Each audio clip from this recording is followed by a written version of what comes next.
Hey everyone, this is Adam from Floydian Trip. We keep getting a lot of questions about our production studio, our rehearsal studio, whatever you want to call it here, Floydian Trip headquarters. What's the gear? What do we use for monitoring? What's the PA setup look like? I figure this would be a pretty good opportunity to walk everybody through a little bit of what our rig is for when we go into production rehearsals, because everything is packed up in a truck. We are currently on the road. Just got back from Groton, Connecticut 2 days ago. So on the rare occasion that there is not a complete hurricane disaster of gear and instruments and people in the studio, I figured this is a good opportunity to kind of show everybody around. So everybody here has a station, if you will. You're looking currently at Steph's little area, and this is where she does all of her fun stuff. There's her auxiliary percussion. She's got the bullhorn for on the run. There's her stand for her iPad where she triggers all of our samples. That is where her bongos go for on the, I'm sorry, Run Like Hell. Floydian slip. See what I did there? And of course, she is an amazing singer, not only with Great Gig in the Sky, but the Dave Gilmour parts of Mother and things like that. Moving along next to her is where Mike Forget kind of hangs out and does his thing. And you guys saw this in his rig rundown. There's his rehearsal amplifier.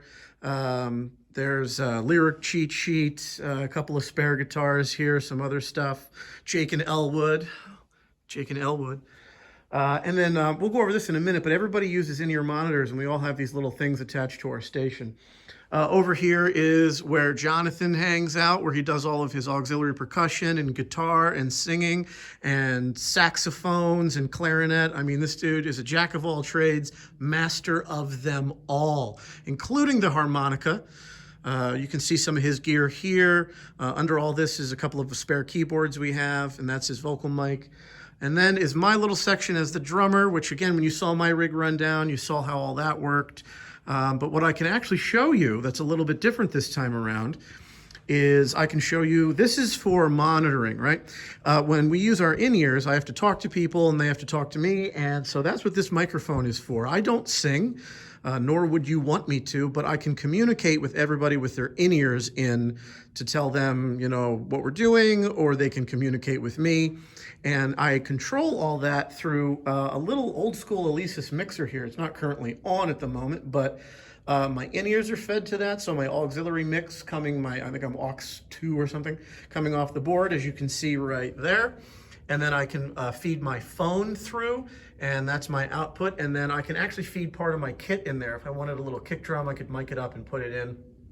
So that really makes life easy for me. And that's my in-ear rig. And actually they're dangling right there. Got rehearsal coming up soon. But I'm not gonna go through the kit. You can go back and watch that rig rundown. Next to me is Matt McCarthy, lovely known as Matty Whitepants. And again, not a singer in the band, but his microphone allows him to communicate with me, especially as the rhythm section. And there's his little in-ear monitoring station. And he's got a couple of spare basses hanging out. There's his rig for the studio. Again, go check out his rig rundown. Moving right along, and this is where Jerry stands and sings and plays guitar and lap steel. This, honest to God truth, our musical director extraordinaire. A couple of extra guitars for different parts. Backup Egnator amplifier with a Marshall 212 1960 cab. Now let me talk to you about, and Ryan, our keyboard player. Ryan is here, his Kurzweil, well, one of many Kurzweil, sitting here waiting for him. Lyrical cheat sheet. He is obviously singing a bunch of our backups, and he actually, his monitoring rig comes out right there through a rack ear monitor like you would use in a studio. But I want to go back to Jerry's station here so you can see. Everybody's equipped, some with a fan, and lyric cheat sheets for Jerry as well. So what you're looking at here is everybody runs their own auxiliary mixes, so they can get their own whatever they want.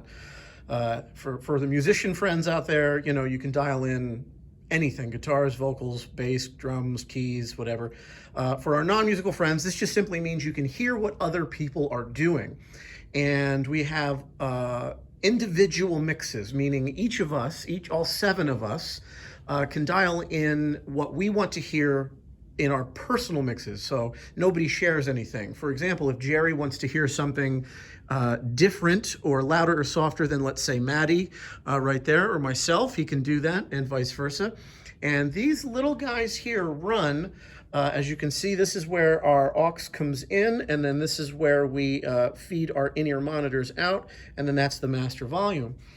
So everybody's equipped on their stand. So everybody's stand kind of looks like that. You know, you've got your vocal mic, and then you've got your little controller there.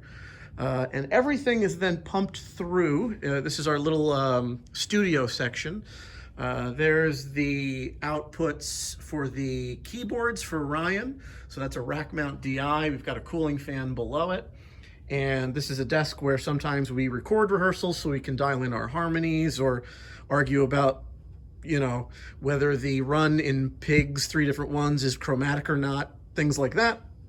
It's all run through a Presonus 32AI. They don't make this particular board anymore, but this thing has been kicking butt and taking names. It's been on the rig with us here in the production studio for, oh gosh, are we going on our 6th, 7th year having this bad boy?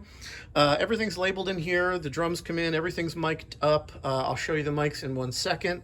And then when I was talking about these auxes, right up here you can see there's, oh, I'm number 1. Look at that. I'm number 1. Steph, and then followed by Mike, who we affectionately call 4G, Jerry, Ryan, and Maddie. And this allows them to take any of the inputs, any of those inputs, and feed them to their in-ear monitors so they can comfortably hear and do what they need to do. Sitting next to that is our backup Mac. So if we record something and we want to archive it, we can just grab it here. And then we've got our big monitor if we want to do some like on the fly feedback and mixing. Hey, what is this note? What do we want to do? What do we want to listen to? And there's our monitors right there. And then a little secret is, I'm going to go back on the other side of Ryan's little station here. That top keyboard missing is his Nord. He's got a Nord Electro 6D73. We call these the client monitors because these guys get loud and big and bassy. And if we want to play something for everyone in the room, we can do that. And I'll take you through the microphones. So our vocal microphones in the production studio are just junky little, I think we got them, I don't know, 3-pack for 99 bucks or something like that. Our vocal microphones on the road are telefunken M80s. So nice microphones. Our percussion microphones are the old AKG C1000s. And you'll see another one over here for the Barry sax, another AKG C1000 right there. So making good use of that. Again, vocal microphone, just kind of a throwaway Samson, maybe a little old AKG. I'm not even sure what they are. They're actually taped on, like that's how old those microphones are. Mike bought himself a very nice, or it might have been gifted to him, Telefunken M80. So he has a very nice vocal microphone. On my kit, the kick drum is a AKG D112, and that's from the 90s. So that's got 90s dirt on it. The toms are mic'd up with the with the Sennheiser E604s. Sorry, wobbly camera. E604s, and there's 2 of those, and there's 2 SM57s on the floor toms. And the reason I use 57s on the floor toms is my set of 4 604s is currently on the truck, so I needed something else.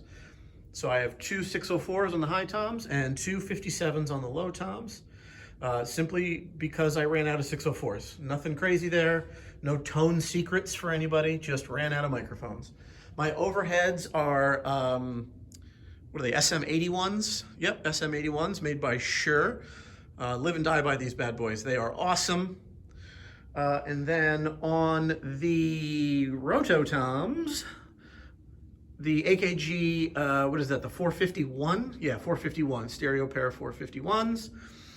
And my all-time favorite, I know this is going to be highly controversial, is the Beta 57 on the snare drum. That's a desert island microphone for me. That is an absolute desert island microphone for me.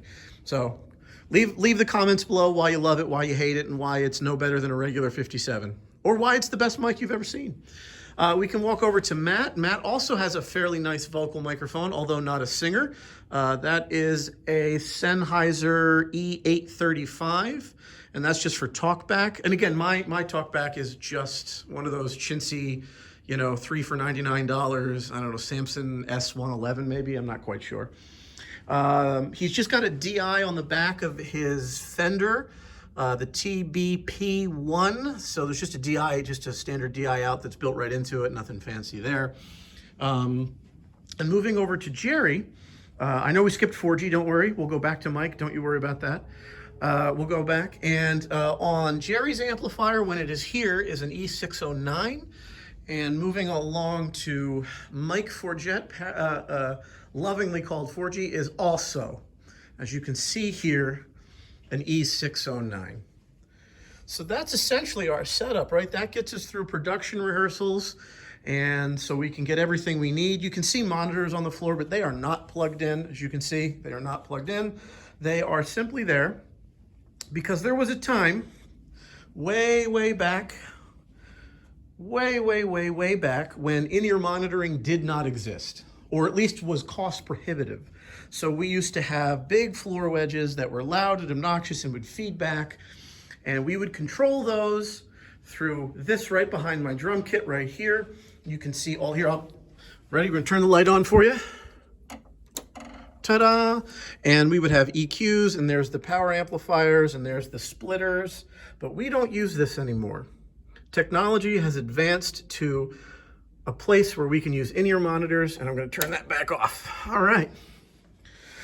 Testing out new drumsticks. My normal drumstick, again, you can go watch my rig rundown, is Vic Firth 7A, and I just recently picked up the ProMark Oak. This is the Japanese Oak 7A, and I love Vic Firth, but I got to be honest with you, getting to a bit of a love affair with that ProMark Japanese Oak 7A.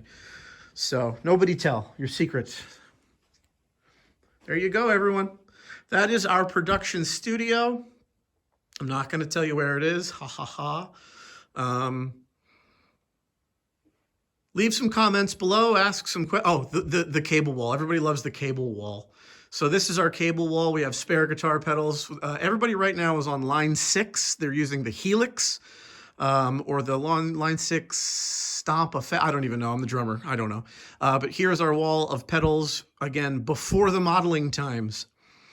And there's our wall of cables and jumpers and XLR and power and 1/4 inch and just everything you could possibly need right along there.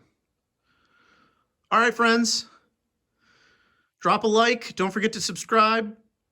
If you want to see any more, leave it in the comments. I'm happy to put more rig rundowns here. Hopefully we'll get some video from the road this year. We'll get Ryan's keyboard rig, get some of his sound samples. He can tell you how he creates them and how he makes them. And maybe we'll get a rig rundown from Jerry. He's got some great gear, just picked up a brand new guitar. You'll have to come out and see it. I'm not going to give away all the secrets. All right, guys. Long live Pink Floyd. Come check us out. Floydiantrip.com for more.